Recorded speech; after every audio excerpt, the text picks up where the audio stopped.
Tonight's the night, Twitch. I can feel it. We're gonna bring that Crimson Freak in. Sir, I think you should calm down. I'll calm down when Spawn is behind bars. Man, I just hope that sucker tries to podcast.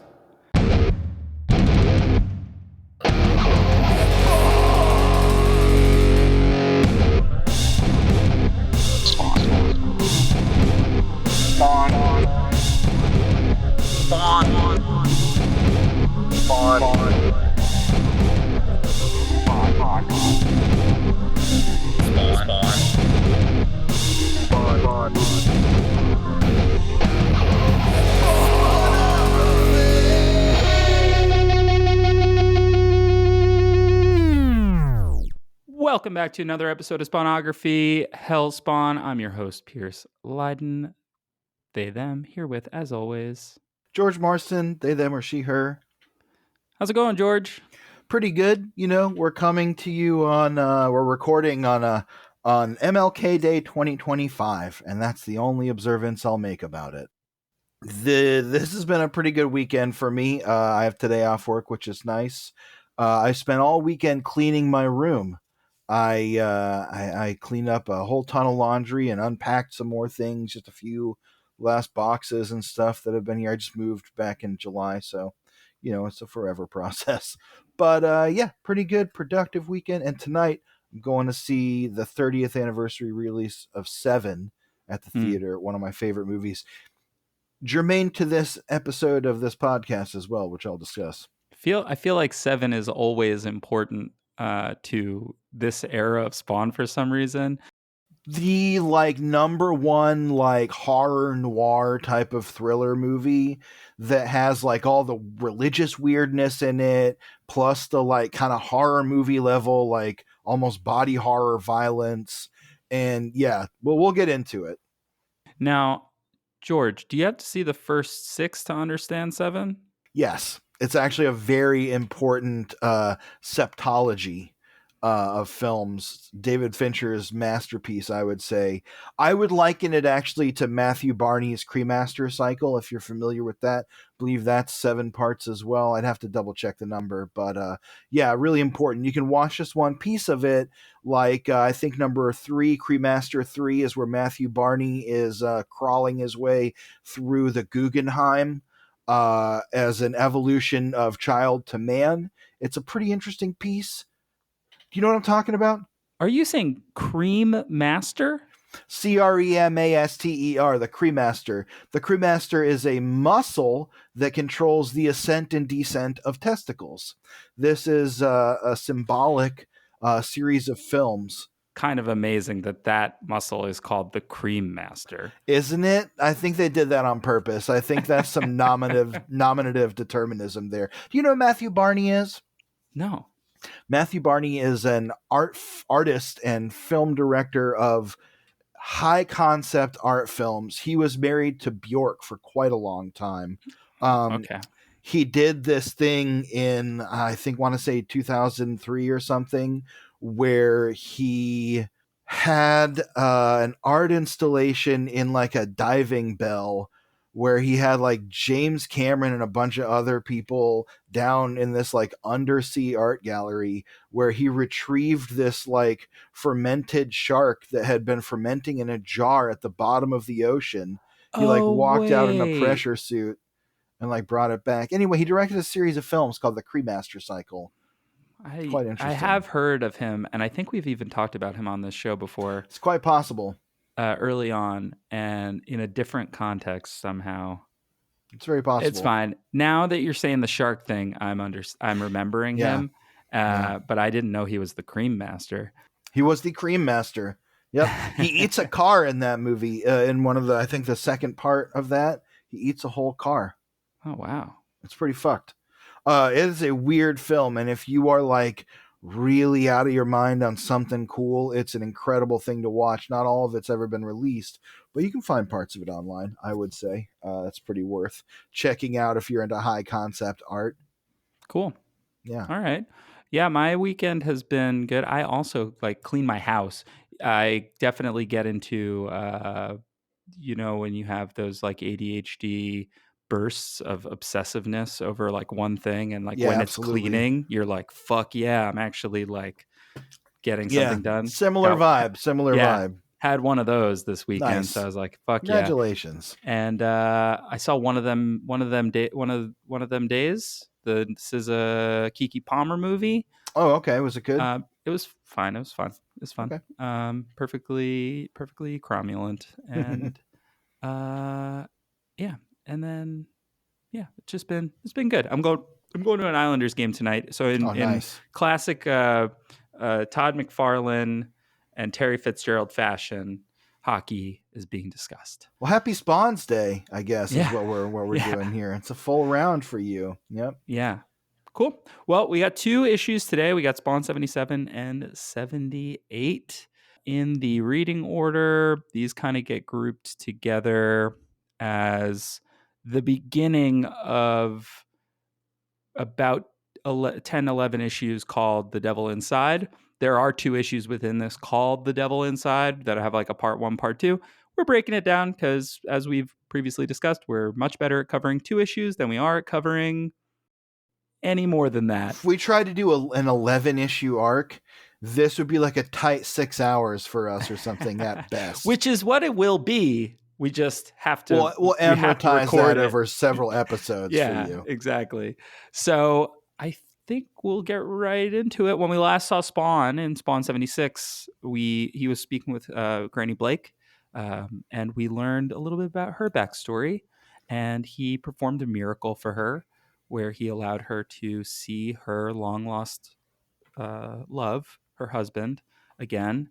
And and he kind of revealed himself to her because she could see. Yeah, he gave her sight back, let her dance with her dead husband again, and she was youthful for just a few moments. And we'll address that a little bit here. That'll become kind of a plot point. I like how much we're building in these issues. We'll get into it. So before I start getting too deep into it, you know what to do. Hit me with those credits. All right.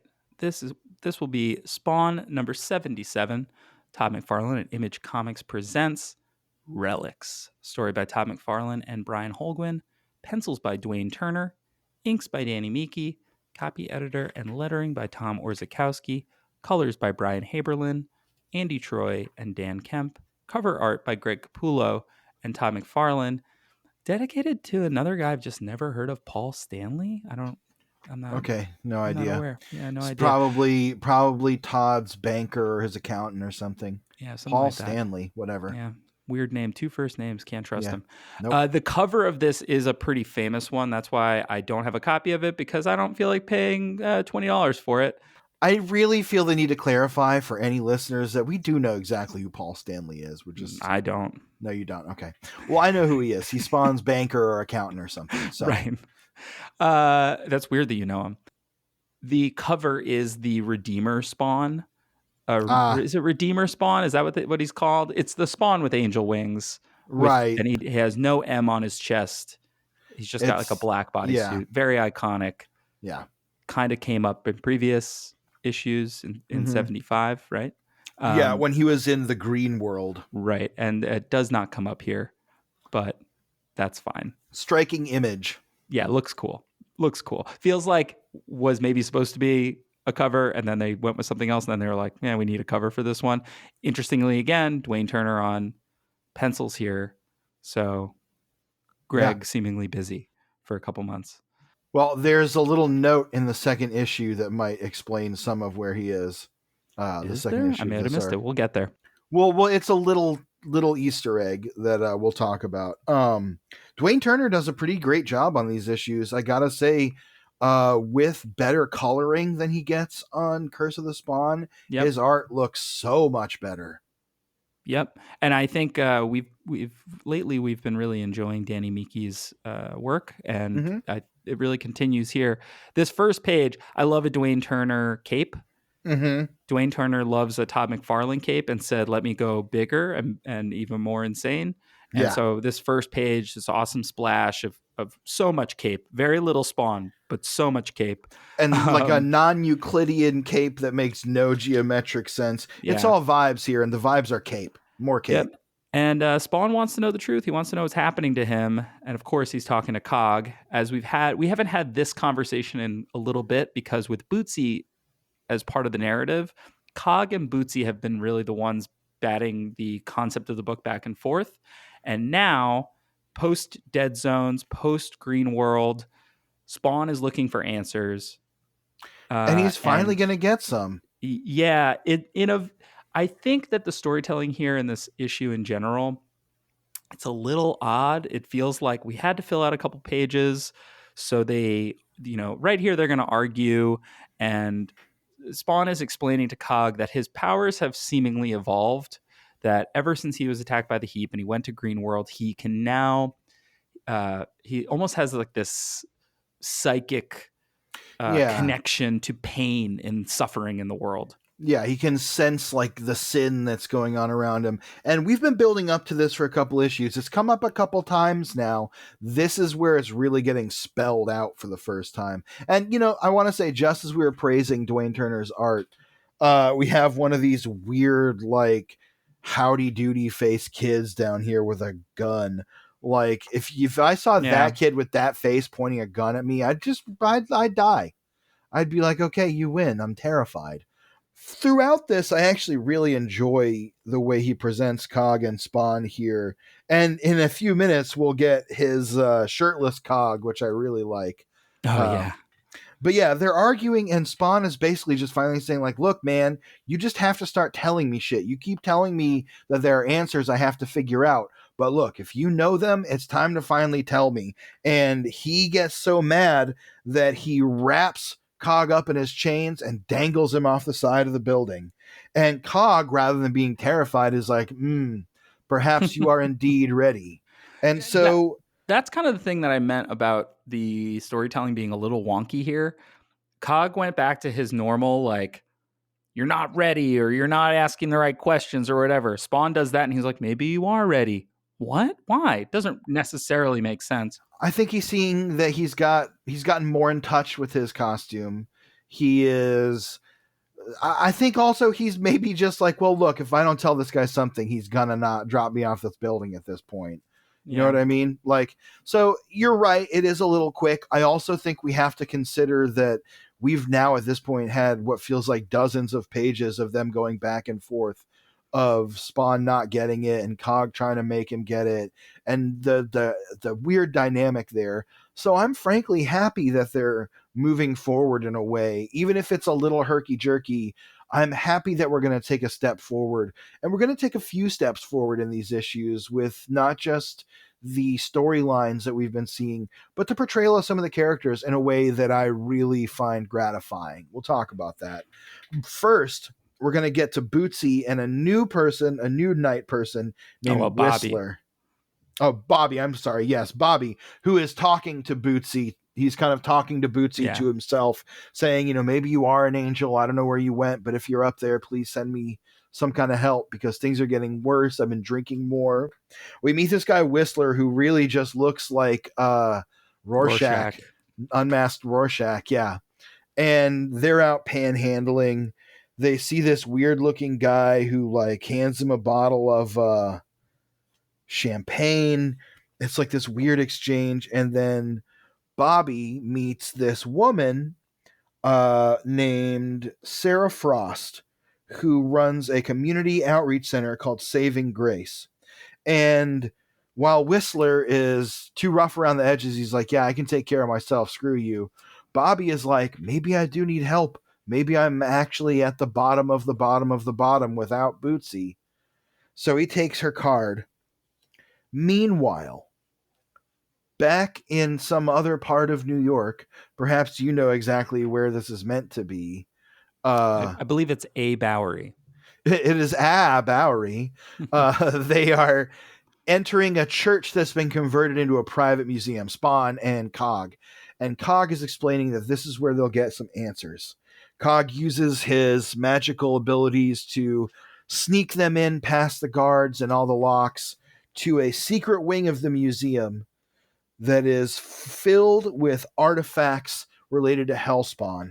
We can see like the helmet of the medieval Spawn. We can see like a jawbone of what looks like a Fleabiac or something like that. There's just all kinds of stuff here.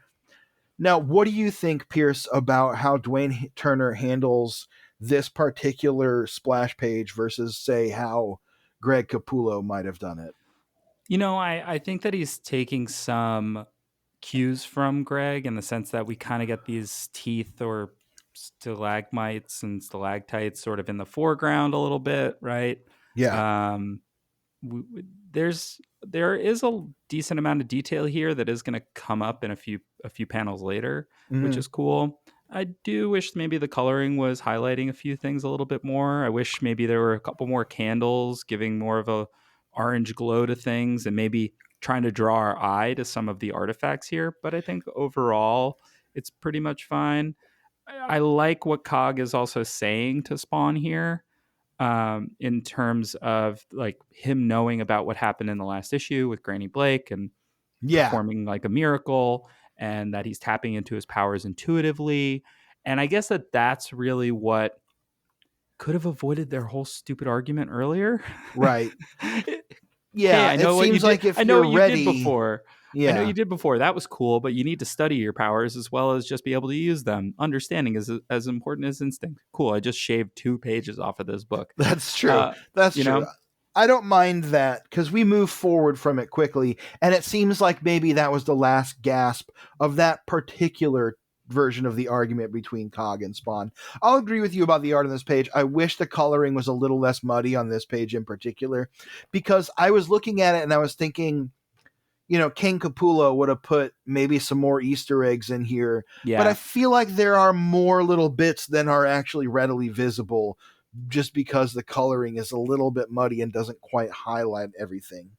But basically, Cog is telling Spawn to prepare for your future, you must learn from your past, and telling him this is an archive of all the information and artifacts that he's gathered of Hellspawn from the past. And we'll learn more about that in a minute. But first, we have to check in with Sam and Twitch. Now, I want to say, I love Sam in these issues. I'm so happy that we have, at least for the time being, moved on from like shitting his pants, eating a sandwich, fucking like wiping boogers on his farts kind of Sam. He still has like a bullheadedness. There's still the dichotomy between Sam and Twitch in terms of who they are as characters. But throughout these issues, we don't really get Sam being the disgusting, gluttonous, like joke of a guy. We get more of a competent, but again, hard-headed, arrogant, and maybe a little hot-headed sort of detective versus Twitch's very analytical, quiet, measured character. It's easier to have some empathy for Sam in this last stretch of issues than we have gotten before because he's so buffoonish, especially when Todd's writing without Brian Holguin. He's so buffoonish, and I understand trying to bring levity to these scripts, and sometimes Spawn does deal with like horrors, and we were talking about Seven and sort of the noirer, right, of that film and sort of that tone. And boy, oh boy, some of the stuff we've covered in Curse of the Spawn that's just like brutal, and Yeah, and we're still going to get those elements, and but for a character to really have to sit with those things and live with them. Spawn doesn't because he's outside of everything and he's seen insane things that would probably drive normal people crazy. So, like, he's been to hell, he's been to the green world now. Nothing really makes sense to him. Al does not act like a normal person at this point. So, Sam and no, Twitch are really and Bobby to an extent as well. But Bobby's situation is sad, right? right. We're meant to feel bad for him. Sam and He's Twitch, expressing a lot of very real grief. right? Whereas Sam and Twitch, there's a righteousness to Sam's anger a little bit. We've Yeah. talked previously about how he is a character who wants to do the right thing. Like his sense of justice is such an important part of his character, makes him a compelling character, Mm-hmm. um, and he's a little bit more knowable than Twitch in that way. Right. Twitch is a little And more analytical and a little more measured. He wants right. to take things slower. And that's what's on display here. What's happening is Sam is sitting here loading his gun and he's saying, you know what's going to happen tonight, Twitch? We're going to go get Spawn once and for all. We know he's Al Simmons. We know he's been messing with us. We have this new perspective because Spawn gave them all these files. Cog gave them all these files, rather, that kind of revealed some of the truth and revealed they have a connection to Spawn. And Sam is ready to take it into his own hands. He's ready to go figure out what that is and what it means. Twitch is saying we can't just walk into this without knowing what we're up against. So we don't know what Spawn is capable of at this point. And Sam is basically like, look, Twitch, I love you and you make a good point, but if you want to talk to me about this, we're going to do it in the car because I am leaving. I'm going right now. We're doing this. And Twitch is basically just like, all right, he goes along because he's his ride or die. And he tells him, I want you to understand something, sir. I'm only here to watch your back. I do not condone this excursion. This is also setting up a tragedy and making it a little more of one of those like, oh, it was his last day before retirement kind of cop stories. We'll get into that. I like that the other thing that's happening here is Sam and Twitch also are like, we're sick of sitting around with files. Now we're going to handle our guns and go into the alley and find some fucking answers. We're sick of being passive. We lost our jobs. We lost our livelihoods. We need to make this work and figure this out. In a lot of ways, that's what the whole book is doing, right? The whole book finally feels like it's starting to lock into this gear of like, there's no reason if a character is going to be shown, they're going to be shown because we're moving the plot forward, we're moving the story forward, Right. and that even interactions between characters, they're not they can't be dead ends. They have to be propulsive. And the narrative, I would say, since Holguin comes on in like the early 70s, it has been that way. And Yeah. even when it's taken those little diversions to stuff like Wolfram, uh, and even the Heap on to a certain extent, like new characters that we meet very briefly that then we just seem to we have not seen again. We've not even had mention of really again. Yeah. They serve their purpose. They got out of the way. The characters that we care about keep moving forward, and that is the difference of the tone of the book since around issue 70. Yeah. That has made it so it's like, if I was reading this at the time it was coming out, I would be like, I cannot wait for the next issue to come out. This is how Spawn should feel to me. You know, it's become a refrain for issues that we like that says this is Spawn working as intended. This is more than that to me. This is the vision that Todd McFarlane has had of Spawn, I think, coming to fruition in a way that it has not yet before, because of that propulsiveness, because of someone saying, okay, here's how we do more than just check in on these things. Here's how we escalate them finally. And I think that's why we've kind of left behind the whole Jason Wynn clown dynamic. I have no doubt that'll come back at some point. Right. But we're not doing just 2 pages of clown being like, keep fucking with Spawn. It's just not that same thing. And when we're getting Sam and Twitch here, and like what the next sequence is with Bobby, these are serving a role to move the story forward. Bobby is becoming the most sympathetic character in a way because he's just a guy and he's caught up in this. We learned about his life circumstances, what led him to rock bottom, to living in the alley as a night person, and the fact that, you know, he hasn't been able to reach out for help before. What's happening here in this sequence with him is he reaches out for help with the mission that he got the card for, but they're closed. He's wandering around looking for booze because he's kind of got the shakes and he's hurting and he's an alcoholic. I like this little. Do you see the little revelation of Cygor's Yes. identity? That's kind of cool. Yes. It's cool that that's like just a little art, like a little throwaway in the art. That's like, oh, people know that Cygor was a person, maybe. Yeah, Cool. Dwayne Turner is getting in the swing of doing that in a good way. And here, Bobby has a run-in with Sam and Twitch, who are walking into the alleys. They're demanding to know where Spawn is. And Bobby's like, I don't know, but, like, there are people around. My friend's gone. I think he was abducted. Bad stuff is happening in these alleys. Can you help? And they're like, look, we're not cops. And Twitch kind of tells them, hey, man, sorry, but if you really want help with this, you need to contact the police. We cut back to Spawn and Cog in the archives where Spawn is attacked by an angelic banner Yeah, some familiar ribbons. Yes, ones much like the ones worn by Angela when we saw her ribbons intertwine with Spawn's chains as they exchanged plasms. But here we find out that these are artifacts of angels killed by Cog, and Cog is basically just like, I have oceans of blood on my hands. Yeah. I was one of the greatest Hellspawn of all time. He basically confirms here in no uncertain terms that he was a Hellspawn, he was a general, he killed hundreds, maybe thousands of people, including angels and warriors and other people who sought to take him down. And when he finally got powerful enough, he found a way to separate himself from what he calls his symbiotic necroform. But as we find out, the process, while it did separate him from Hell's grasp, also left him outside of Heaven's light.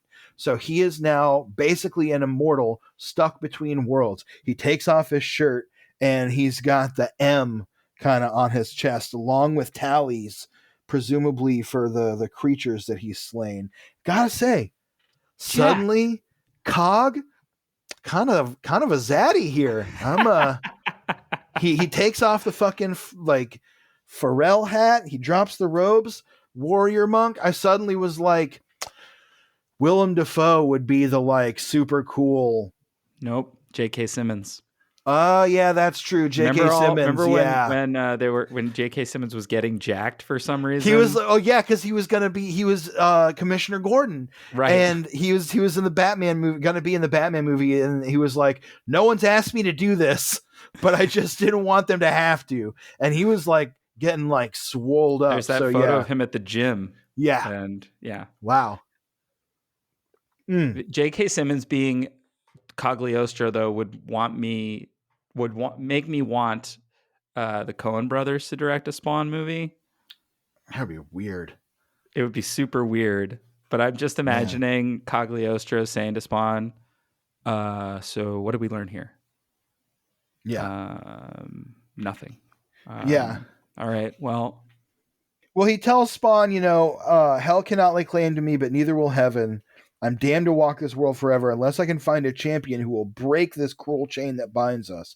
I believe you may be the one, Al Simmons, the one to finally end this mindless, merciless war. A war that neither side has any interest in ending, but it won't be easy, and the cost will most certainly be high.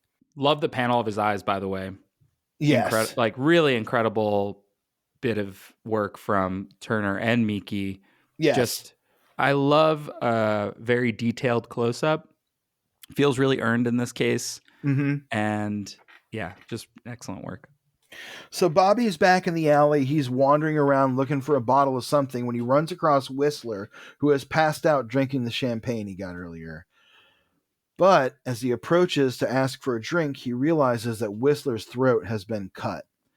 He takes the bottle and runs, and in this moment, he realizes that he hasn't even found rock bottom when he thought he had. He has further down to go. He just stole the booze off a corpse, and he's horrified with himself, with his desperation.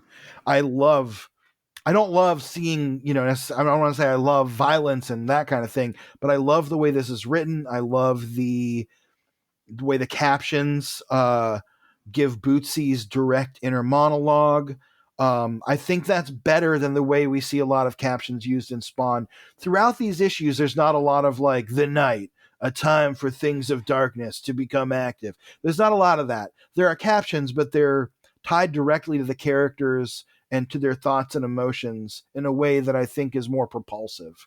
I think that the big difference is that previously Todd was working on like vibes, whereas this is working in character like beats. It's character forward. Yeah. And in being character forward, you can still communicate a vibe, but you don't need to like be overly purple about the night. I think having a co-writer is just helping Todd focus. Yeah, I agree. And again, I'd love to figure out the breakdown of work here, and we will get some future issues that do start to be plots versus scripts, which is interesting. Mm-hmm. But it's really working. Whatever whatever the split is, it's really working here.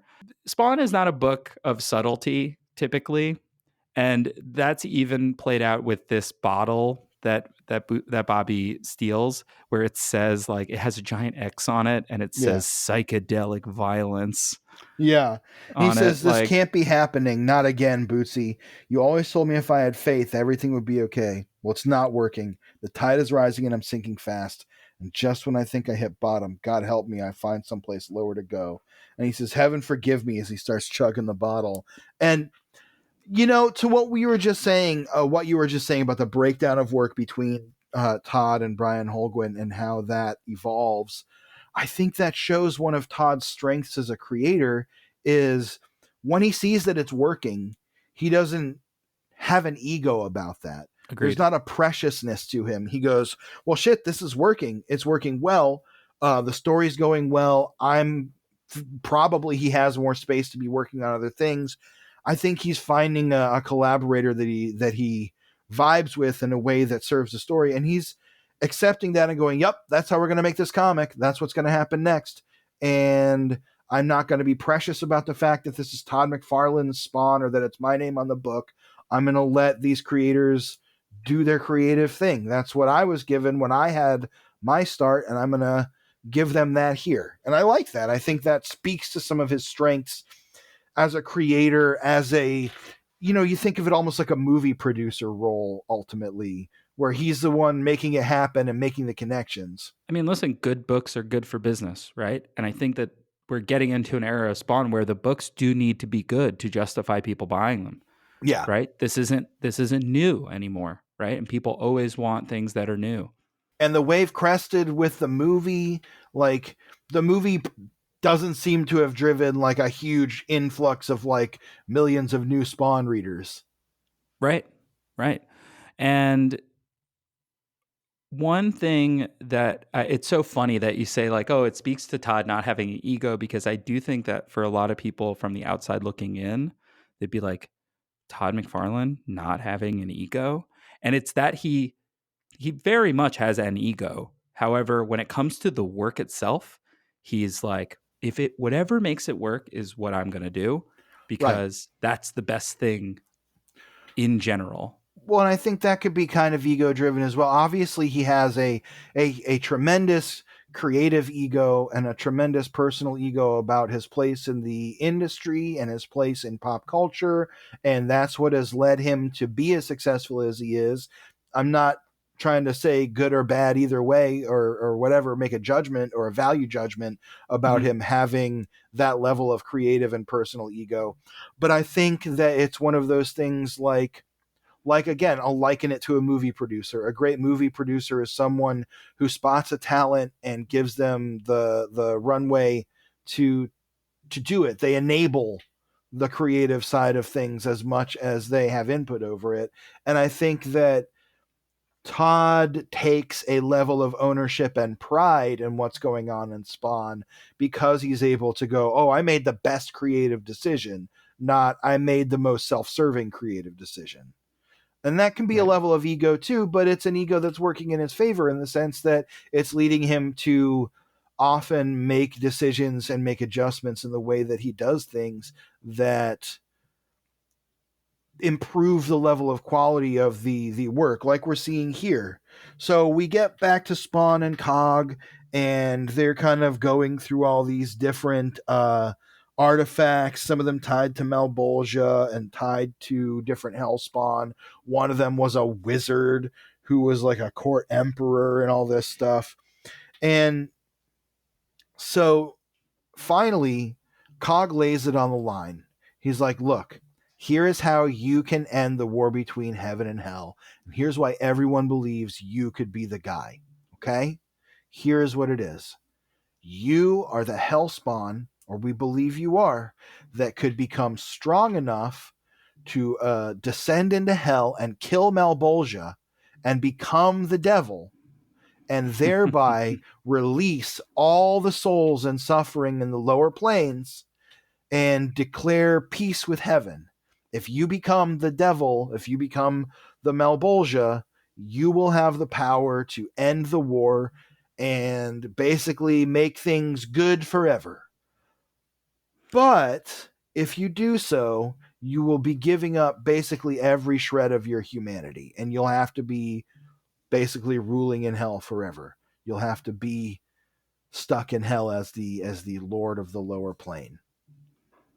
Yeah, it's not a deal that Al necessarily wants to make. It's, as Cog says, like, it's the ultimate sacrifice, right? You put yourself in this position, you can end all of this. However, you will be not able to do the thing that you're looking to do, which is to become human again, which we're learning a little bit more about how Cog has gotten to that point, and that doesn't really seem like it's an option No. necessarily either. Especially because Cog doesn't tell him how to do it. Now, here's why I love this. Here's why I love this twist. Because it shows why Cog has been like, you're not ready to understand. You're not ready for the answers. Because every time they talk, and I want to give credit to the writing on this, every time Spawn and Cog argue, Spawn is like, I have to kill the guy who killed me and win back my wife. And Cog is like, you'll never be able to understand your true purpose if that's what you care about. Because if Al cares only about that, he'll never be able to have the selflessness to do what he has to do to kill Malbolgia and end the war with Hell. And suddenly that snaps all those previous conversations into focus of why Cog has been saying, you're clearly not ready to move on from your old life enough to sacrifice it and leave it behind to do the right thing for basically every other living soul in eternity. And whether that's exactly the thing that Todd McFarlane was thinking throughout those previous conversations, or if it's a thing that maybe he and Brian Holguin have sort of kind of figured out. Yeah. It works. It works so well. It snaps everything into place. It makes those previous conversations make sense. And I love the conversation they have here. Spawn says, what do I have to do? What can I do? And Cog says, what are you willing to do? I'm afraid after all this time, I've only found one certain way to escape the curse. I doubt very much you'll like it. Spawn, you can accept your demonic nature, nurture it, allow it to grow in strength and power until such time as you are strong and powerful enough to confront the Malbolgia and defeat him and take his place as the king of hell. And the way the art is rendered here, Spawn is holding a skull and he drops it. He like turns to Cog with surprise. Cog's face is so graven with seriousness. This just really works for me as like this very pivotal moment between Spawn and Cog, where Spawn is learning like, okay, well, Cog did what I tried to do and it actually cost him. And not only that, I can't do that if I want to save, again, every other living soul for eternity. Right. And Cog lays out that, you'll probably lose all of your humanity. You'll probably become eclipsed by evil. You also will not be able to just like make a deal with heaven to make everything go well for you. Like this isn't a great option for you. There is a sense here. I do like that Cog's kind of like, if I could do it, I would do it, but I can't do it. So you have to do it. The thing Yeah. that's a little scary for Al, I think, is that, we haven't touched on the skull itself. The skull is the skull of Count Novia Yeah. of Ilria, the a most shrewd and gifted student. He served as court wizard for 2 emperors and a czar, a fearless warrior with a keen mind and unparalleled instinct for survival. But now he kneels at the throne of Malbolgia, just like the rest. Like, other spawns have not been powerful enough to break free, and Al might be the only chance there is. I like Al. We're getting more context on why Al is special, or at least that Al is special, because we've tried this before. This is part of a cycle. Al's the latest one. We've known he's part of a cycle before, but we didn't get anything concrete, anything that we could really grasp onto as readers. It's just sort of like, well, a bunch of characters are telling us and we don't understand how reliable they are. Cog becomes more reliable in this instance. The overarching kind of mission of the book, and also of these characters becomes a little bit more clear, and it becomes a little bit more clear without having to check in with my bullshit, without having to check in with God, without, I mean, I know we just did that with Green World. We kind of did those big splash Right. pages that lay everything out. But we're not just repeating that 2 issues later. Right. We're moving through it. We got that understanding, and now we're forcing the characters to reckon with it, which is great. We move on back to the alleys. Well, Spawn has this vision while they're wrapping up. He goes like, oh God, something terrible is happening. It's that Green World sense of sin or whatever. And he rushes out of the museum. Meanwhile, back in the alley, as you were about to say, Pierce.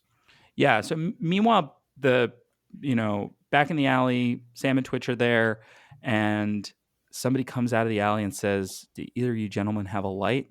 And Sam's about to check, but this guy pulls out a gun and starts opening fire, and Sam fires back, and he kills him. He kills the guy that shot at them, and he says, it's okay, Twitch, I dropped the bastard. Why the hell was he? Twitch? Hey, Twitch?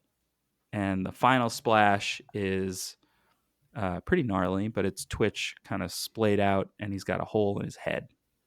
Looks like if you were reading this month to month, you have no reason not to believe that Twitch just died here. Because, yeah, he's laying on the ground with a big bullet in his forehead.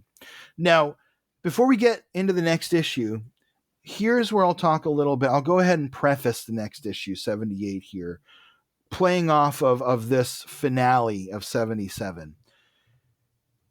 7, as we discussed, the film 7 continues to be a huge influence on Spawn. I get the impression that Todd McFarlane saw that movie and was like, yes, that is the vibe I want for Spawn. That is exactly what I'm going for. Mm-hmm. The relationship between Morgan Freeman and Somerset and Mills is the Sam and Twitch relationship. One of them's hot-headed, very ready to just make the ends justify the means. The other one's very studious, very full of surprises because of how much attention he pays to detail. There is a killer on the loose who is staging these gruesome, horrific murder scenes with a supernatural religious air that is not the point of the story, but it is part of the theme and the mode of the story.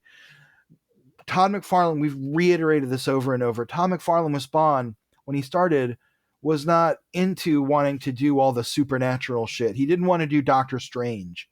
He wanted to do a story that's very street level, about very tactile, very grim sort of crimes. The first big plot was mobsters having their hearts ripped out, you know? So it all harkens back to that. In 78, 77, the reason I say this is a lot of the elements in this scene echo the scene in 7 where they encounter John Doe, the killer, who shoots at them. They get in a fight. Mills breaks his arm, and he almost dies until Somerset chases the guy off, and he chooses not to kill him. And there's a lot of that vibe here. The way the killer looks is the same.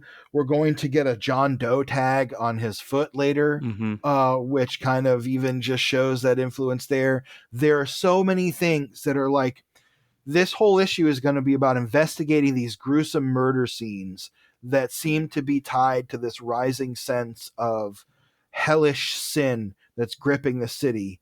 This is where the atmosphere of Spawn is totally being cribbed off David Fincher and his creative cohort in a way that I think works, in the way that I think is a benefit to the comic, because they finally have found a theme that is like a touchstone, a creative touchstone to be like, okay, yes, that is what we want. We want to have that supernatural religious mystery in the background, but we don't want Spawn fighting an angel every issue. I also think that it improves upon Alan McElroy's attempt to do the same thing in Curse of the Spawn. In Curse of the Spawn, there's a level of wanting that tone and that vibe of 7, of that noir horror feel that ends up coming across with this brutality and it's so bleak. And that's partly aided by the colors, I think. And Right. it's interesting here that we're saying all this, and Dwayne Turner is the artist here again, but with a different coloring team, and it just reads a lot better. Mm-hmm. McElroy is like hitting the 7 of it all with like a sledgehammer, just trying to like get these things across to the point where it's so heavy-handed that it might as well be wearing cement boxing gloves, like, whereas this, again, not subtle, but at least No, is measured. it's more atmospheric. It's Right. more of an atmospheric thing. Like, okay, we're gonna see the body of the killer later. He has a John Doe tag on his foot, which is a direct reference. In that same scene, they're walking in, the body's splayed out on the table. They're spreading the stuff under their nose to not smell it. That's a scene that's in Seven. Again, I don't want to sound like guy who's only seen one thing, who only knows Plato's Cave. It's just that was the touchstone in this era for movies like this. It's kind of like, The Matrix became a touchstone for sci-fi movies. If you were telling that sort of like supernatural, or at least like sort of metaphysical tinged horror, that was the movie, and it was good, and it was happening, and there are direct references to it on the pages here. I don't think that's bad. Again, if I hadn't seen that movie 50 times, I'm going to see it again tonight.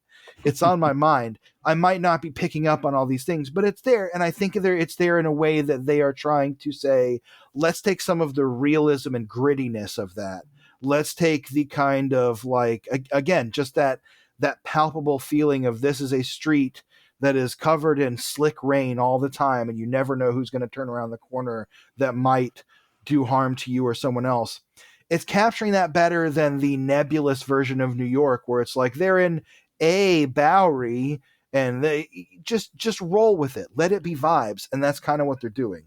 Yeah, it works a little bit better to hone in on the vibe put across by something like Seven than it does to hone in on, which I think Todd was doing previously, to hone in, or started to do over time, to hone in on the Frank Miller of it Right. all, and then Sin City eventually becoming a thing. Yeah. So yeah, I think it works. I think it works. Yeah. So we'll dig into it more as we go.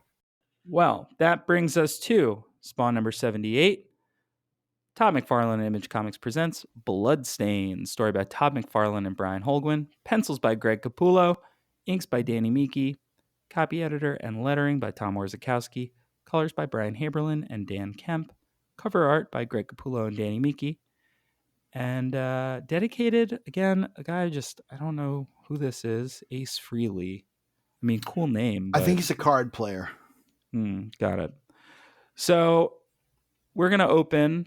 We've opened, I think, in a hospital before, but we're going to open in a hospital. And it's been a few days since Twitch was shot right between the eyes. Interesting bit of foreshadowing that he did that in the alley, and then that happened to him. He did that in the alley a few issues ago, and then that happened to him during the sort of the gang war the thing. gang war between the night people. Yeah. And we get a lot of, we were talking about the interiority of characters, and we're going to get Sam here with these captions where he's really lamenting what's happened and that he put his friend in this situation. That is exactly what happened. It is his fault. If he had listened to Twitch and not gone out, this would not have happened. Twitch told him he didn't condone what they were doing, but he was going with him just to back him up. And Good here friend. we go. And, like you were saying, the narration's really good. It's very, I get the impression once again that we've talked a lot about Todd McFarlane spending a lot of time in hospitals with his father-in-law. He knows what it's like to be in a hospital where someone is clinging to life, and the desperation and the sensations that go with that, and he's capitalizing on it here. And it's funny, we were talking about the more street levelness, because we're about to get something very supernatural, but I really love this sequence. Yeah, just as Sam is really, he's starting to cry and he's praying something we've not seen Sam do.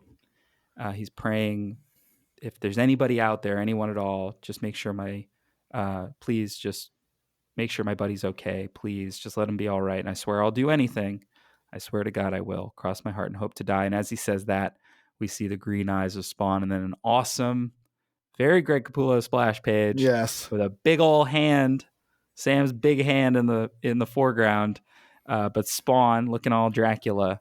Very Count Orlok here. If any of you've seen Nosferatu yet, like basically Sam does a Lily Rose Depp and is like, any spirit of healing, any angel of comfort, and he's like, you called me. Spawn says, yeah, Sam Burke, you should be careful what you wish for in the dark. Just a great page. I got to that page and I was like, oh, that's sick. Yeah. Really cool. And Sam does not like Spawn at this point, and he's a little bit worried at Spawn being here. But Spawn is also this is both writers reestablishing the connection between Spawn, Sam, and Twitch, and just sort of making it textual, putting it right there in front of them. And Spawn says, "You said you'd do anything? Is that true?" And he's like, "Well, yeah. What do you want?" And he thinks Spawn's there to hurt them because he still thinks he's an adversary at this point. But Spawn does his little magic like he did for Terry Fitzgerald, and he puts his little magic finger on Twitch's head, and he says in the morning he's going to wake up and he's going to be fine. The doctors will call it a miracle, but you'll know the truth, and I'm going to hold you to your word, Mr. Burke. You belong to me now, both of you. And the thing is, this is like scary Spawn. We rarely get this version of Spawn. And here's the thing. This is the vibe that I feel like when we talk about the long in development Spawn script that Todd McFarlane has been supposedly working on, or has been working on, that's now turned into King Spawn or whatever. And it was originally going to be like Sam and Twitch, Spawn's in the background. This is the kind of vibe I think that we were looking at for that. Yeah. And I like it here. Spawn shows up here like a force of nature. You just mentioned Nosferatu, and similarly, Count Orlok is kind of a character on the side. Everything's about him, but you don't see him for a very long time in that movie. Not fully anyway. And when you finally do, it is like unnerving. It's very surprising. He's a lurking presence. Yeah. And to have Spawn play that role in a film would be interesting. I also do love that Sam, despite Spawn saying like, you both belong to me now, he does push back on him, and he's just like, what are you talking about? And Spawn uses this moment to pull a Beetlejuice and have his mask kind of come off and show his true face.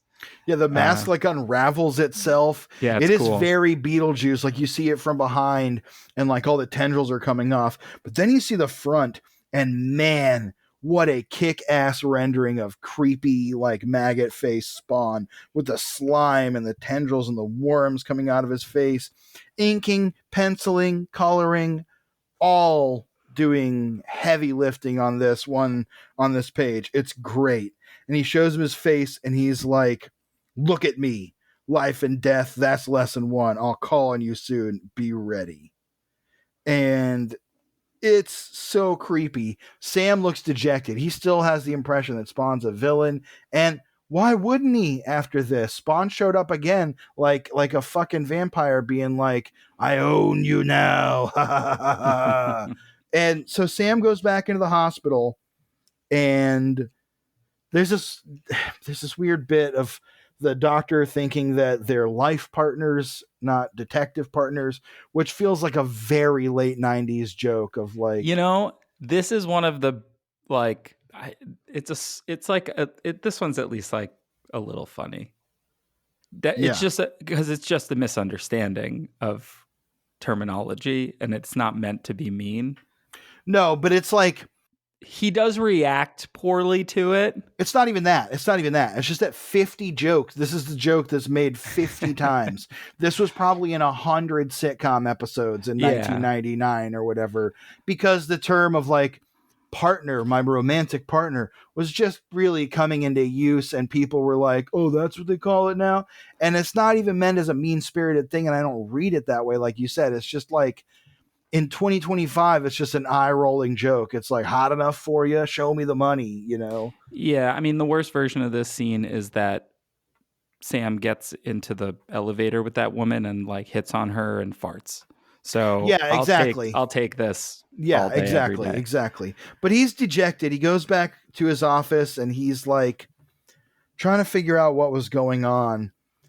He's kind of piecing back through everything that happened. The shooter, DOA, no idea who he is. He was a guy who got out of prison, something like that. Or I guess they know who the killer is, right? He got out of prison. It doesn't matter. He falls asleep thinking through all this, and he wakes up with a paper on his desk that says third homeless murder victim found in Bowery, which we know it's a Bowery, not the Bowery, so it wouldn't say that. However, it says end this S with like it's written on there. So we get the impression that Spawn is now saying like your end of the bargain is going to be to stop the murders of these homeless people, which like I guess I get. At the same time though, Spawn could do that. We get back to the hospital early the next morning before 8 a.m. and Sam, not expecting much, walks in to find, as promised, Twitch is awake. He's completely healed. The doctors say it's a miracle and he's going to be fine. We learn that his doctor is the same doctor, Sarah Frost, who runs the homeless shelter that Bootsy was going to go to. Not sure exactly what's being foreshadowed here yet, but it doesn't feel like an insignificant connection considering everything that's happened that Sam is now investigating. So with Twitch back up and running, Sam is back at his office and he is looking through all the files and all the evidence he can get about the murders of the homeless people. And they're all very different types of victims, very different circumstances, but they're all people who are unhoused. And you see that he thinks maybe someone killed, maybe even Bobby killed. Sorry, his name is Whistler for his drink or whatever. But he's like, this doesn't add up. You know, there was a woman who was poisoned with a needle, and it wasn't the drug she was taking that was poisoned. It was the needle itself, which came from a homeless outreach program. It's all very grim, and he's trying to find some connection that can help him end it.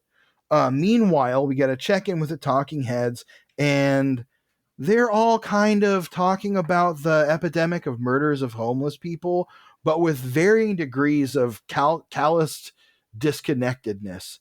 And I think that that's obviously the point, is that the media is looking at this as very, not even a bad thing. They're framing homeless people as like urban campers. I think that the reactionary guy is saying like, well, you know, he's kind of bucking against like the Rudy Giuliani. This is the era of like Rudy Giuliani, quote unquote, cleaning up New York. The Disneyfication. The Disney store opens in Times Square and stuff like that. The infotainment guy even says, you know, it's he says the redefinition of the homeless as, quote, outdoorsmen, and the implied makeover of the city streets as, quote, the untamed frontier have been genuinely inspired expansions of the theme park atmosphere of this administration has embraced. So thanks, we're Rudy directly Giuliani. Referencing that. Rudy Giuliani, a guy who looks like a vampire was bit by an old man. And who's never done anything wrong. Yeah, definitely not. So he's an attorney. Yeah.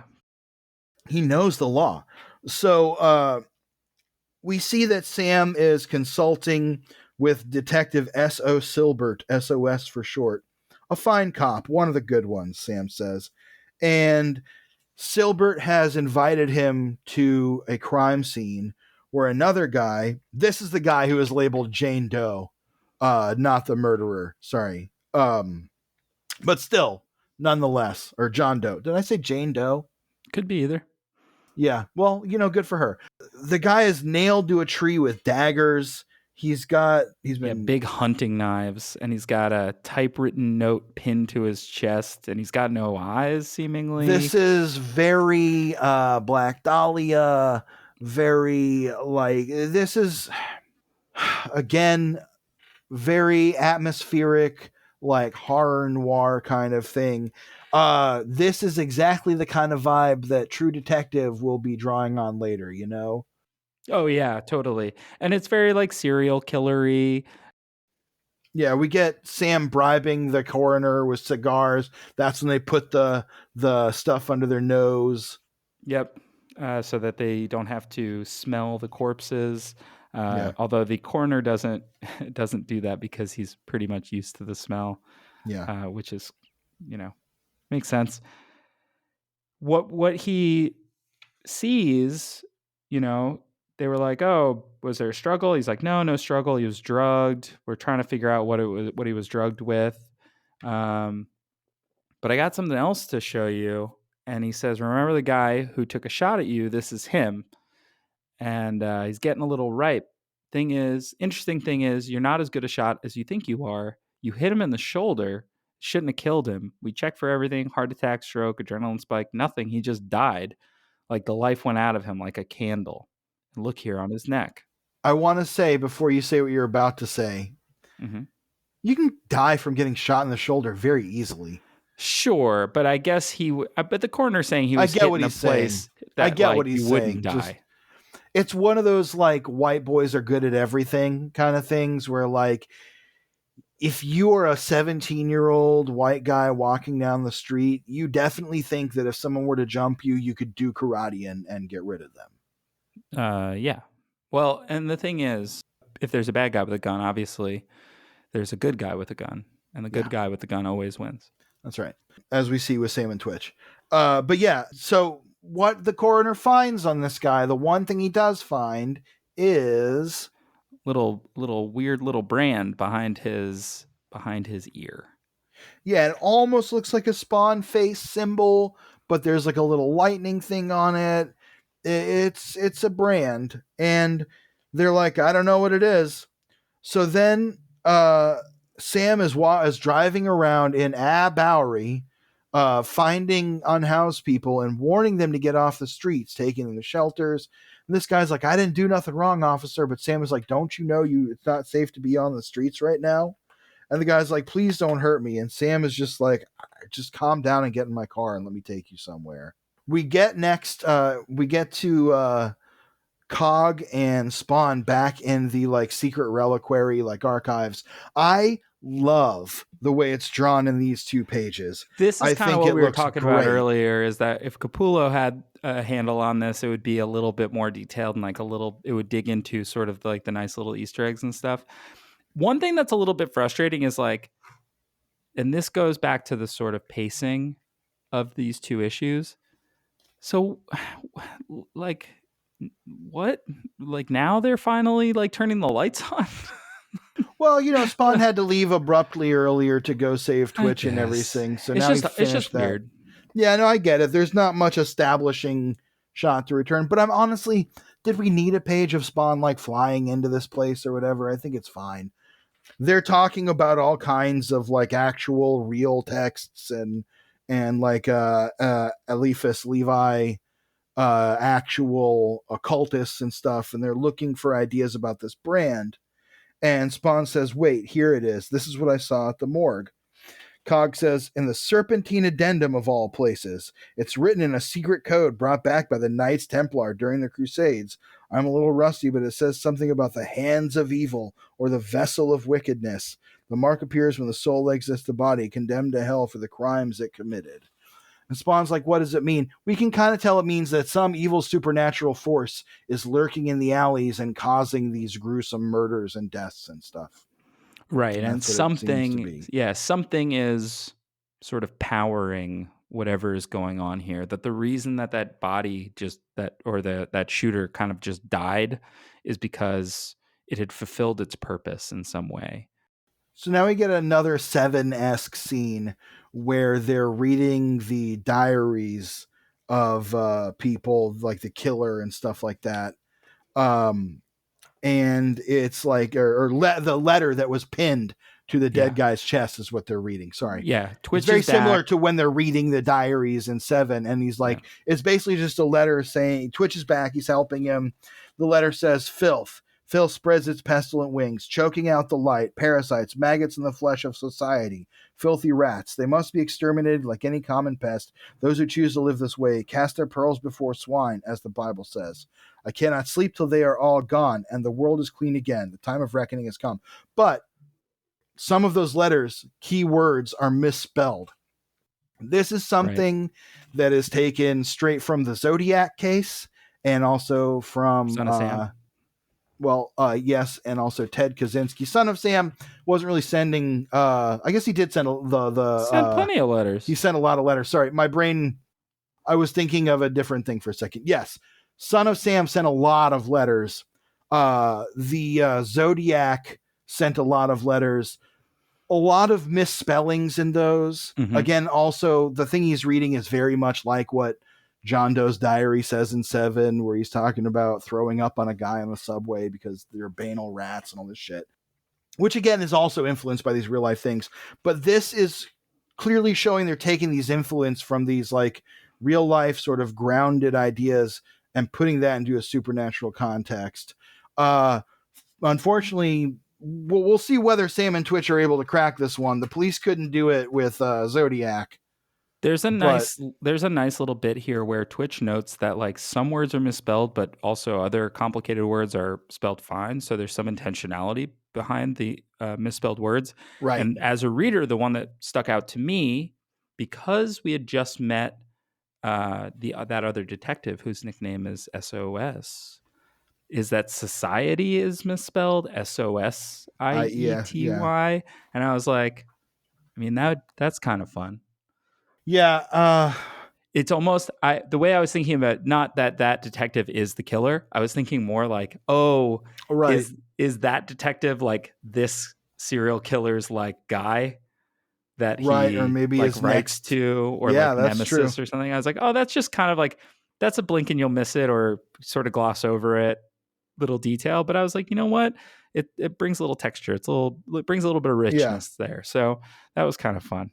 The one thing I don't like is that Sam uses a slur here. He uses the R slur. Anytime I read or see that word, it really takes me out of it. Not a fan. Didn't need to use it here. I know it was a time when people didn't have that understanding, but if you take it out, it doesn't change what he's saying. Exactly. It's just not necessary. Yep. So Spawn appears out of nowhere and says, "What have you found?"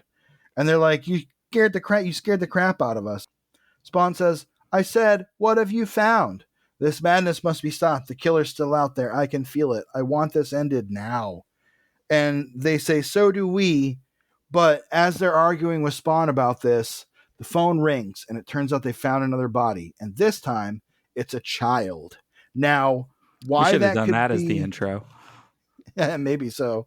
Why this is so important is because Spawn was told earlier by the Green, there will be a child. We don't know what the context of that is, but it could somehow be related to Spawn saving the world and living up to his purpose and his destiny. So that's where we end off on the tease that we're finally going to be coming back to that. Now, again, it's only been a few issues, and it's come up again in terms of like being talked about. I like the pacing at which we are taking the leap into the story instead of just setting it up and waiting 30 issues or checking in on it 15 times over the course of however many issues before finally setting it up. Yeah, it's really great. It's a great cliffhanger. I just love whenever this book wants you to read the next issue, is like begging you to read the next issue. And this, I also love here that Spawn, the thing driving him is that he does not want the night people killed. It is giving Spawn stakes within his own story, that don't have to do with Wanda, that just have to do with like the people who adopted him and brought him into their world and have like allowed him the space to sort of become who he is. The people who have brought humanity to the book for a long time now. Yeah, exactly. And so this is just good stuff. Also, I had, what was I going to say? It was a salient point. I thought it was a brilliant, wise thing to say. Oh, I know what I was going to say. In a rare situation for Spawn, we also don't know the perspective of the villain in this.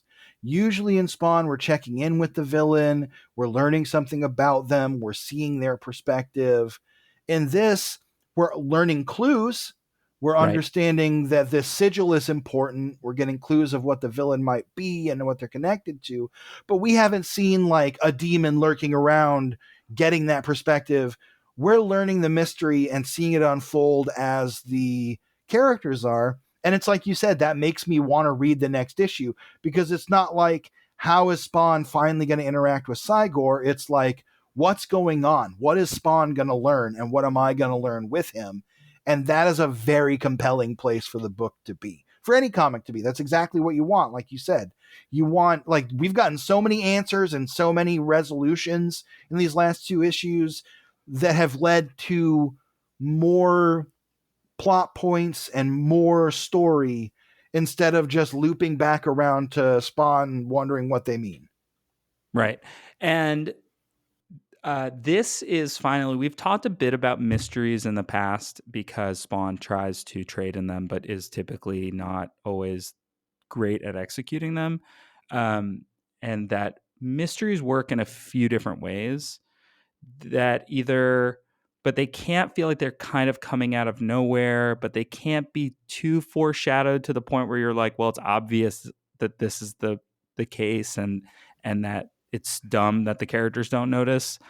Right. This is hitting exactly where it needs to. It Right. feels like maybe we could figure it out, but maybe we don't have quite all the pieces yet. And, as we move forward, we will eventually get the answer.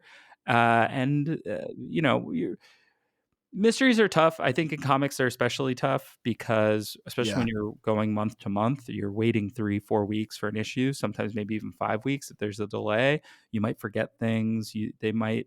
I think a couple of the recaps have accidentally told us things that we didn't know technically, and then we read about them after the fact. But this is working, and it feels like, again, we did 75, and that was sort of a milestone issue.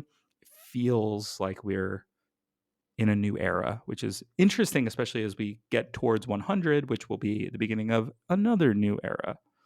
I want to circle back real quick to something you said, which is that mysteries are hard to write. And they are. And the reason they're hard to write, especially in comics and in other media like that, is that, for one thing, a writer can't write a mystery that they don't know how to solve, because you have to be able to write the solution to the mystery. You know what I mean? Like, so Batman being the world's greatest detective is a challenge to the writer, because the writer has to come up with a mystery that only the world's greatest detective can solve, but that also makes sense and doesn't just involve Batman figuring out some Deus Ex Machina, which it always, or not always, but it all too often comes down to. The other reason is exactly like you said in comics. If you go too long without checking in on the other side of things, and you go too long without providing an answer, it can start to feel like some of those long stretches of Spawn where it's just everyone going, what's happening? What's happening? What's happening? Right. And we as the reader know what's happening, but because the characters in the story don't, Todd has to be coming up with roadblocks for them to complicate their understanding, which just at a certain point gets frustrating when you already know the solution. Red herrings, roadblocks, side quests, these things are important in mysteries, because if it's too linear and it all just makes perfect sense and snaps into place and there's no complication to solving the mystery, it doesn't feel like that big a deal. But if you get too bogged down in them and you start writing them solely for the purpose of complicating it for your character when the reader already knows, it just starts to feel frustrating. Right. And I think that a great mystery is one that every time you go back to it, you new things are illuminated to you, Right. right? You They're see the shown, clues you and the see it bits. in a much different way, and you're able to appreciate the way it's all put together. I think it's interesting because I think as a society, we are in kind of in popular media with the Knives Out, not the newest movies in the world, right? But we know we're getting a bunch of them, and Right. we got a new Murder on the Orient Express, and we got See How They Run, and we keep getting these like Agatha Christie type, like who done it, what happened, and when they work, they're really fun because we can't guess what's going to happen. Whereas when we watch like a superhero movie, like I'm very excited for the Superman movie. I know at the end that like Superman's going to win. Right. So it takes a little bit of the stakes out of it, and I have to suspend that disbelief even more so. Whereas with mysteries, if they're working really, really well, there's no suspension of disbelief. You can just believe that the thing's happening, and you're captivated by the details Yeah. and trying to figure it out and stuff. So I think that's really fun. I was at a talk last night. Yesterday was Edgar Allan Poe. As we're recording this, yesterday was Edgar Allan Poe's birthday. Hmm. So I was at a talk last night. A friend, Mike Louie, does a show at the Flying Fox Tavern. Shout out the Flying Fox Tavern in Oh, I love Ridgewood. the Flying Fox. He does a show where he has people come talk about different topics, and there was a woman talking about Edgar Allan Poe and how he really wrote the first detective fiction, Mm-hmm. Mm-hmm. and that his stories are, and people always point to Sir Arthur Conan Doyle with Sherlock Holmes, but Conan Doyle even said, no, it's Poe. Like without him, like he is the foundation for everything. And I just find that really interesting because I do think that there's a little bit of that even in has to be a little bit of that in Absolutely. Spawn. There's a lot of that in Seven, right? And Absolutely. so just that was a fun little bit of like, oh, huh, everything is Yep. everything, Yeah. and it all comes back to Spawn, really. That's right. Edgar Allan Poe was a Spawn. Yeah. You know what? Would read that story. Yeah. That would rule. I did read not a comic, a novel. It was called Nevermore. 25 years ago, probably. Mm-hmm. Not that discontemporaneous to this, where in it, Davy Crockett and Edgar Allan Poe team up to track down Jack the Ripper. And it turns out that Jack the Ripper, who has now come to the U.S., is the long lost twin sister of Edgar Allan Poe, Cassandra Nova style. It is a very strange and interesting book, but also really fucking weird. Was it written by? Yeah, okay. William Hjortsberg was the name of the writer. Yep. Oh, no, I'm sorry. I had it all wrong. Wait, no, this is a different book. I don't fucking know. This might be the same one. Harry Houdini and Arthur Conan Doyle in this one. Oh, not Harry Houdini again. Harry Houdini and Arthur Conan Doyle team up to solve a series of murders inspired by the stories of Edgar Allan Poe. That might be it, and it's still that like it's Edgar Allan Poe's evil sister or something. Okay. I think that's it. Great. It's a weird fucking book. How about that? Great. We do have a bit of back matter here. First, I will touch on the Blah Blah Blah by Terry Fitzgerald. Davy Crockett from anyway. Johnny Appleseed and Davy Crockett team up to fight ghosts. So he says, looks like our foray into the world of popular music, or not so popular music, but wickedly cool music, is continuing. We just signed on with a record company to produce another music video for a famous band. I cannot comment any more at this time, but keep your eyes open for future blahs. It says half animation, half live action. MTV loved it, and they will guarantee the video gets heavy rotation once delivered. And no, it's not Aqua or the Spice Girls. Don't worry, you won't see anything like that on my watch here at Todd McFarlane Entertainment, unless they're talking about $1 billion cash, an NHL hockey team, and an SL 600 Mercedes convertible black. Okay, that's all awesome. I have to go back to Nevermore for a second because of Okay. what it discovered will shake the very foundations of your life as it did mine. There are 2 novels called Nevermore. There's one from 1994 in which Harry Houdini and Arthur Conan Doyle join forces to solve a series of murders which eerily reenact the stories of Edgar Allan Poe. Then there is the book Nevermore, which I read by true crime scholar, one of the greatest true crime scholars and writers of all time, Harold Schechter, in a work of fiction in which Edgar Allan Poe and Davy Crockett team up to solve the Jack the Ripper crimes. There are 2 different books called Nevermore. One of them is about Arthur Conan Doyle and fucking Harry Houdini, and the other one is about Edgar Allan Poe and Davy Crockett. What is reality? It's all bending around me right now. This is bizarre. I like to imagine that the Anyway, Davy Crockett one didn't exist until you willed it into existence, like I spawned it into existence. like the like the Sinbad movie. Yeah, Kazam. It's that wow, what a thing to happen. Anyway, we all know it was what was it? Fucking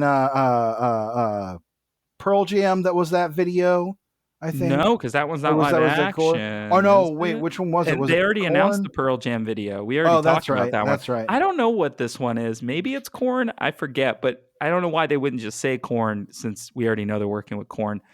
Oh, I'll have maybe to. it's Kiss. I don't know. Who It the could be fuck Kiss. knows? It feels like it could be like Nine Inch Nails also. That feels Mm, within the purview of these kinds of things. Um, the rest of the blah blah blah, he talks about. Oh, did you see the movie Maniacs toys? That's cool. They're more PG-13 with more blood. They've been busy reading scripts and visiting movie sets, looking for the next big hot movie project to produce toys of.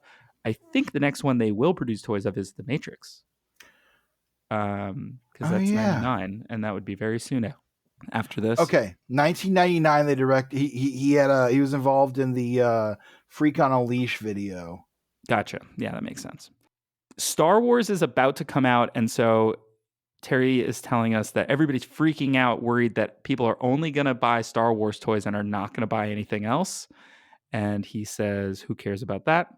And then the photos for this one are Al Simmons and Todd McFarlane with living baseball legend Tommy Lasorda, the former manager of the LA Dodgers and who did a bunch of commercials. And then also Bobby Bonilla. Do you know about Bobby Bonilla? Oh, I know about Bobby Bonilla, baby. Bobby Bonilla, there's a day every year where Mets fans celebrate Bobby Bonilla Day because that's the day that he gets paid $1 million because that man negotiated the greatest buyout of his contract of all time, which Yeah. is fine. Don't pay me all the money now. Just pay me $1 million. Not in perpetuity. I do think it eventually runs out, but it was much more than like the 20 million he was owed or 5 million Right. he was owed, whatever it Right. was. So he's just every year he just gets a check for $1 million. That's awesome. I aspire to that. That's an incredible job. I would love to just get a check for $1 million. I'd take just one. Yeah, me too. I'm not greedy. Okay, here's another thing. In 2002, Todd McFarlane directed the music video Breathe for Canadian hip hop group Swollen Members featuring Nelly Furtado. What? Also, Swollen Members is hilarious. All Canadians. Boy. Yeah. So there you go. Getting into the spawning ground. You'll like this first one. Dear Todd, thank you, and thank you for bringing back the Heap. Years ago, I remember reading about him in those old Air Fighters and Airboy comics from the 1940s and hoped and prayed that some comic company would bring him back. I was a little miffed when I saw you radically changed him from his plant form, but I figure that Swamp Thing and Man Thing out there, with Swamp Thing and Man Thing out there, the change was needed. I'm not much of an Image fan, but I guess now I will be. I have some questions first. Will the Heap get his own comic?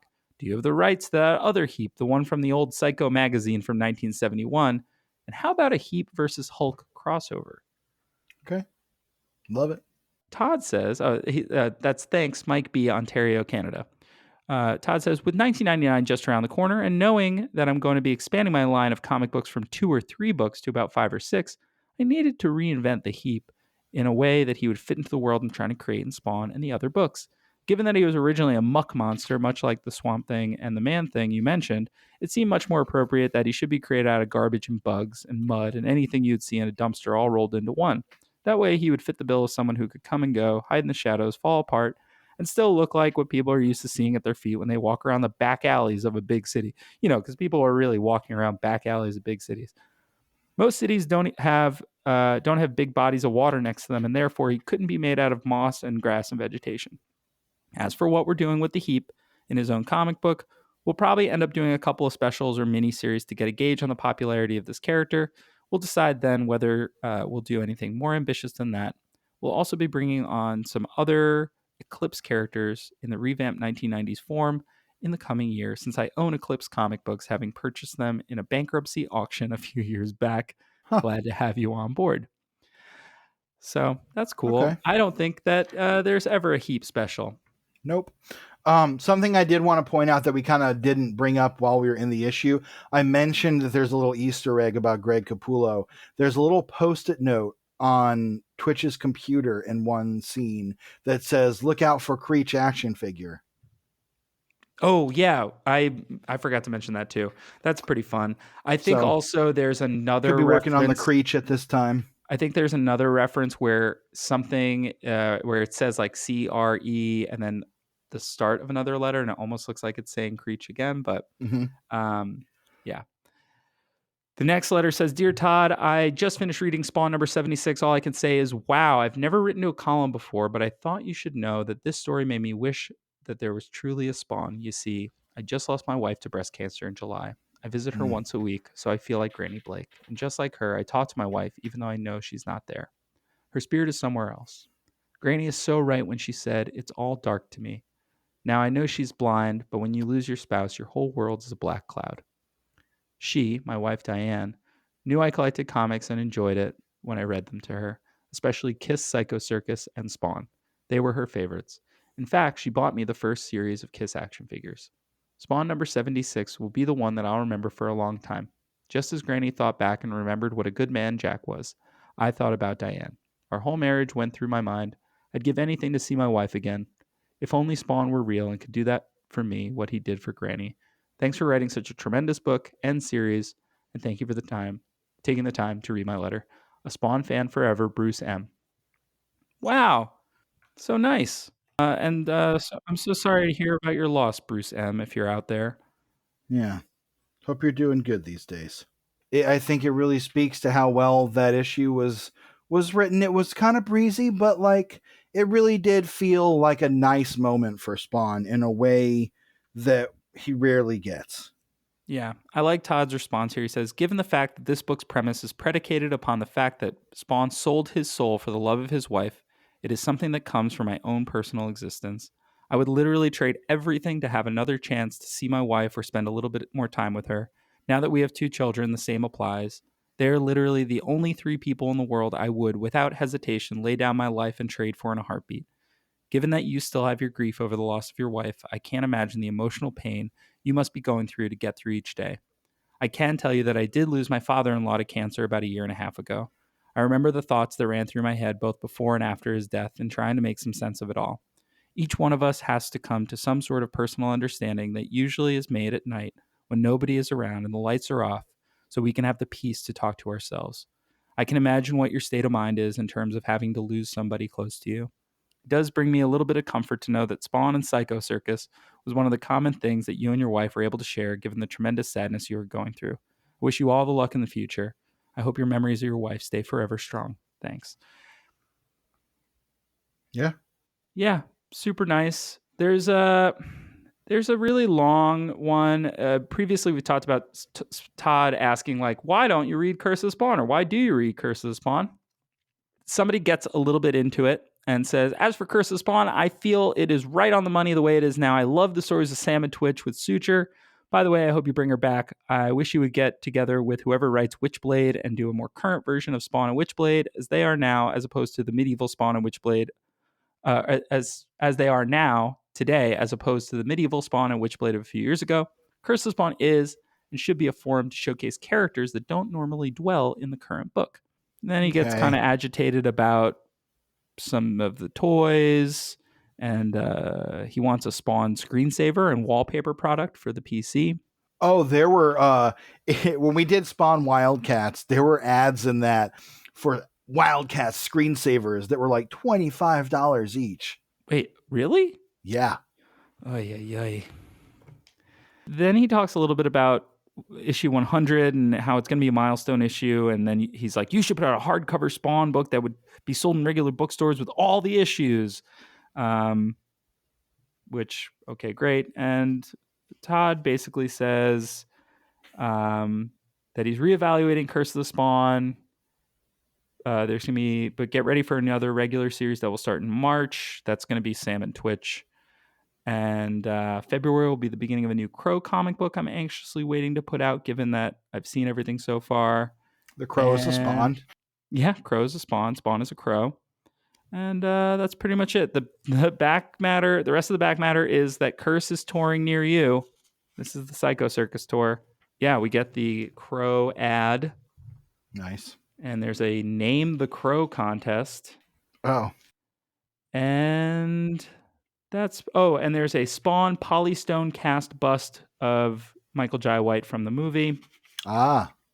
And there is a Commando Spawn toy coming out, Series 12, which is crazy that they're up to Series 12 already, and some X-Files toys coming. Oh, and a Frank Miller Sin City toy on the back. There's Marv. Oh, yeah. Actually looks pretty cool. I remember that. Anyway, that's been Spawn 77 and 78. George, final thoughts. Thought it was pretty good 2 issues. Like we said, it has the best thing going for it possible, which is makes me excited about what's going to happen next and interested in what might come. These are 2 regular issues of Spawn that still feel very consequential and very important to the story. And they move things along in a way that is often lacking in Spawn comics. So overall, really enjoyed this 2-parter, and I'm looking forward to what's next. Yeah, as exhausted by the 7 kind of vibe that Alan McElroy was giving us in Curse of the Spawn, as exhausted as that kind of made me feel, I really like dipping our toes in it here. I love the Spawn layer that Cagliostro has. I want to learn more about all the things in there. I want to learn more about past Spawns. I want to learn more about whatever artifacts and grimoires are in there. I'm delighted. I'm delighted by this book. That's really what it comes down to. I'm delighted right now.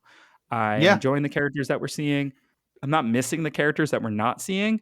I think in previous episodes, whenever we haven't seen Sam and Twitch for like a while, both of us have kind of been like, hey, where are they? This book right now is striking a really great balance. Yeah. And that is a huge compliment, which is not to say that the previous issues were bad. They were just different. You want a comic book to get better as it goes, and you want creators to learn and evolve and tell better stories. So you really want them to find their footing. So that's been really, really great. Recommendations, I have one right off the bat. I just finished this book. It's called All the Marvels by Douglas Wolk. It's a really great. Douglas is a critic, a pop culture critic in general. I think mostly music at first, but has dipped his toes into comics as well. Wrote this book. I think it came out in like 2021, and he read every Marvel comic. Oh wow! With some exceptions, things that adhere to the Marvel story, right? So tie-ins, like the Pope comic notwithstanding. Tried to make sense of the Marvel story. It's a great book that checks in on the big parts of it and then tries to sort of like sum it up. I did it as an audiobook because I run, and I devoured it. Just absolutely. I'll have to check that out. Yeah, it's really great. Highly, highly, highly recommend to anybody looking for some analysis, some history, and it ends up being really heartfelt as well. So highly, highly recommend. Somebody I would love to get on the show as well. So I'm going to try. George, how about you? Well, I just finished my last audiobook. I also do audiobooks mostly because I have ADHD, and it helps me like actually retain information. My latest audiobook was The Kid Stays in the Picture, written and read by Robert Evans, movie producer of such hits as The Godfather and Chinatown and Love Story, which I'm not recommending. Like, it's an interesting book, but every single story in it is like, this is it, Evans, the end of your rope. If you don't have sex with the Princess of Luxembourg, there's no way we're doing Godfather. Did I do it? Heh, I fucked her a couple times, let's just say that. And it's just like the most bizarre, self-aggrandizing, weird Hollywood shit, which, pretty interesting. But what I'll recommend is, this morning, before we recorded, I went across town to my very favorite coffee shop. It's the best in the world. I'm going to name check it now. It's called Sips. If you live in Athens, Georgia, or you're ever here, go there. It is the best coffee shop. I always order the same thing, and they know me so well. They always give it to me, and it's always the perfect cup of coffee. And what I'm going to recommend is, find a way to indulge in life's most simple pleasures. Whatever it is that is like just a nice cup of coffee, a nice meal, maybe a conversation with your friend, maybe, whatever it is, a simple pleasure. Find it and hold on to that, because that's what's going to get us through whatever the fuck is coming next. That's how David Lynch would have wanted it. Exactly. Very, very David Lynch vibe. I've been having a very David Lynchy week since we found out about his passing. So. Yeah, R.I.P. again to the maestro. Yeah, absolutely. Well, if you enjoyed this episode, thanks. And thanks for listening in general. We'd really appreciate it if you rate, review, subscribe on whatever podcasting platform you use. We're on Spotify, Apple Podcasts, YouTube, probably a bunch of others. Whatever you use, we're probably there. If we're not there, let us know. You can send us an email at spawnographypod@gmail.com. New episodes come out every Monday. We've got a lot of really fun stuff coming up. Our 1-year anniversary is very soon, which is very exciting. And we'll have more information about that soon. If you want to find us on social media, mostly we're on like Instagram and Blue Sky at Spawnography or at SpawnographyPod. But that's pretty much it. So, George, for Todd so loved the world, he gave his only begotten spawn. See you later, Hellspawn. Spawn!